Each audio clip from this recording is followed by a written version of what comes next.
નમસ્કાર મિત્રો, આજે આ વિડીયોમાં એમ્પ્લોયીએ આઈટી ડિક્લેરેશન ન્યૂ રેજીમમાં કેવી રીતે કરવું તે જોઈશું. સૌપ્રથમ એના માટે એમ્પ્લોયી મોડ્યુલમાં આઈટી ડિક્લેરેશન કરીને મેનુ છે એમાં જવાનું રહેશે. સેમ વે એ જે તે ફાઇનાન્શિયલ યરની સામે એક્શન ફિલ્ડની અંદર જે એડિટ કરીને આઇકોન છે એને ક્લિક કરવાનું રહેશે. સેમ વે તમને અહીંયા આગળ પૂછે છે કે કયું રેજીમ તમારે સિલેક્ટ કરવું છે. સેમ વે અહીંયા ઓલ્ડની જગ્યાએ ન્યૂ રેજીમ કરશું.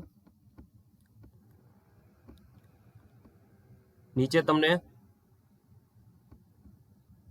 બધી વિગતો જોવા મળશે. તમારું કોઈ ટોટલ ઇન્કમ ટેક્સ પ્રોજેક્શન કેટલું છે, ગ્રોસ ટોટલ ઇન્કમ કેટલી છે,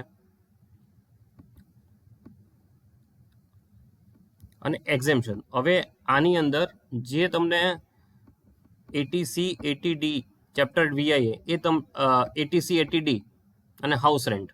સેમ વે તમને અહીંયા આગળ તમને મેસેજ આવશે કે ભાઈ this regime is not applicable for, કારણ કે એ ન્યૂ રેજીમમાં એપ્લિકેબલ એટીસી એટીડી અને હાઉસ રેન્ટ એચઆરએ નથી મળતું, અને ખાલી ચેપ્ટર વીઆઈએની અંદર એક કોમ્પોનન્ટ જ એટીસીસીડી2 મળે છે. તો અહીંયા આગળ ન્યૂ રેજીમમાં આ જ વસ્તુ આ જ એલાવ છે, તો આ જ કોમ્પોનન્ટ તમે આમાં ડિક્લેર કરી શકો છો. સપોઝ આની અંદર મેં 50,000 નાખ્યા અને સિમ્પલ હું સેવ કરું છું. તો આ જે ન્યૂ રેજીમ જે સિલેક્ટ કર્યું એ પ્રમાણે તમારું અહીંયા આગળ આઈટી પ્રોજેક્શન આવી જશે અને કેટલો ટેક્સ થશે એ પ્રમાણે તમને અહીંયા આગળ બતાવશે. અને સેમ વે તમે